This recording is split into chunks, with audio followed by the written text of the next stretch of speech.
Every year, right after the Christmas and New Year holidays, a very strange phenomenon start happening in Indian homes. Parents, they turn into comets. They develop this fiery tail and start moving around like a comet. And this is because their children's final exams are fast approaching. I keep getting questions from parents regarding what to do about the exam stress of their children.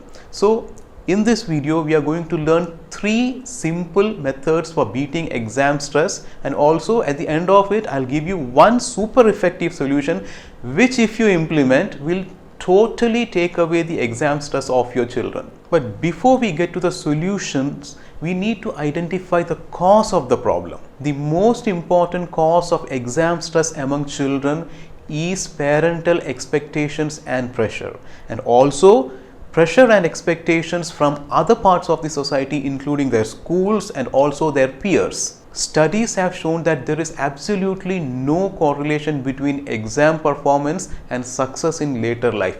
Even if we measure success in terms of degrees earned, positions attained, and wealth made, and if we compare success in terms of happiness, the result is the opposite. The correlation is inverse. The more aggressive a student has been in academics, the less happier they tend to be in later life. Parents, they seem to have their predefined concept of success, and they seem to impose their concept on their children. And more importantly, in today's job environment, academic performance has become almost irrelevant in terms of getting good jobs. The focus has shifted from degrees and marks and other such academic credentials to skills and experience. Most companies essentially now they tend to ask only 2 questions.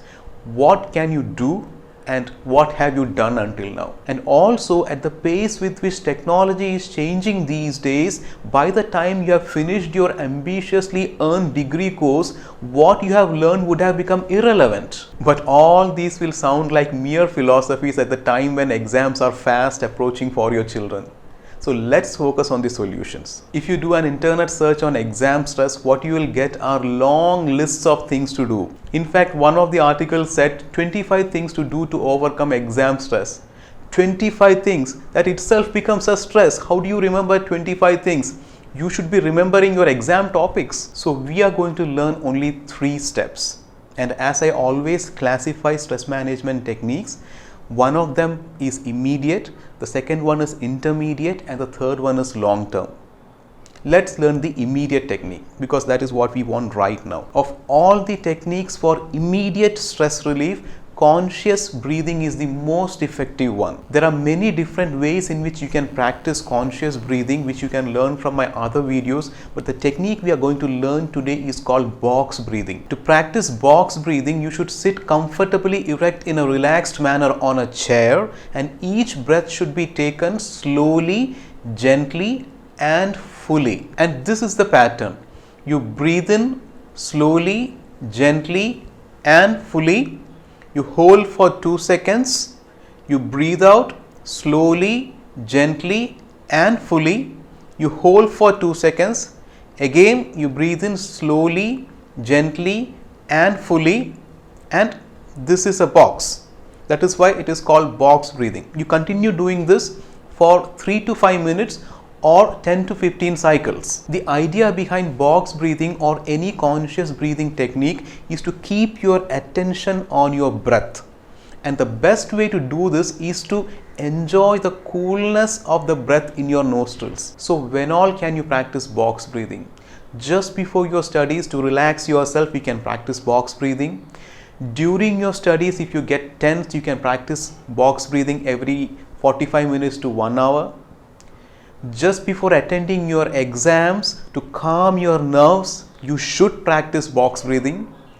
And even during your exams, if your nerves get out of control, you should practice box breathing. It is such an effective method of immediate stress relief that if you do it right, you can actually feel the relaxation spreading over your body and mind. The intermediate technique of stress relief involves taking care of yourself on a daily basis. This includes good food, good sleep, and good physical activity. By good food, we mean food that are neither stimulant or suppressant of the body and mind. There is a common misconception that stimulants like coffee are good for studies, but on the contrary, coffee will make you more anxious, increase your heart rate, and also take away your sleep. And you should also avoid food that takes a long time to digest and makes your body and mind dull, like a heavy non-veg meal. Coming to sleep, different people require different quantity of sleep. The idea is to wake up fully relaxed. The best way to do this would be to go to bed when you feel fully exhausted and wake up naturally without the help of an alarm. But if you are not the kind of person who would wake up naturally without an alarm, it is best to set your alarm for getting a sleep from between 6 to 8 hours. And coming to physical activity, daily intense physical activity is the most important intermediate stress reliever. So you have to make sure that for at least half an hour every day you have to engage in some intense physical activity in the form of sports or games or any physical exercise of your choice. These three components of intermediate stress relief practices will make sure that your endurance of stress is always good. And coming to the long-term method, this is all about keeping yourself prepared well in advance. Unfortunately, students these days, they study only for exams and they don't start studying until and unless the exams start knocking on their head. Studying should become a routine thing done on a daily basis, starting at the very beginning of the academic year or even before that. And this can happen only if students study because they enjoy the learning process and not because they have some exams to clear. And we as parents and teachers, we have a very important role to play in this. And that brings us to the final foolproof solutions other than the three techniques that we learned, which will make sure that your children are able to study in a stress-free manner. What you should do as a parent is that after teaching them these three methods of relaxation, you should give them a warm hug and tell them that no matter what the outcome of the exams are, no matter what the scores are, they are still your child and you will love them all the same no matter what.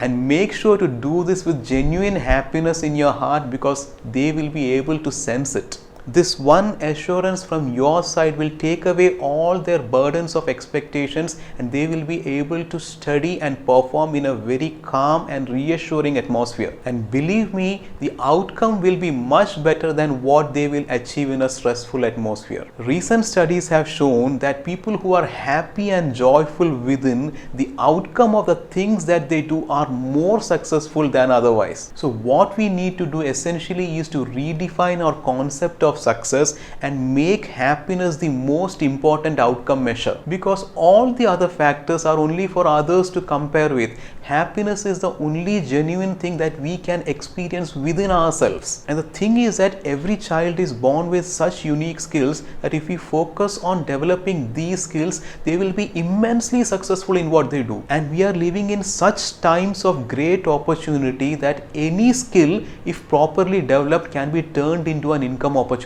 All we need to do is stop comparing our child with others and push them into the rat race.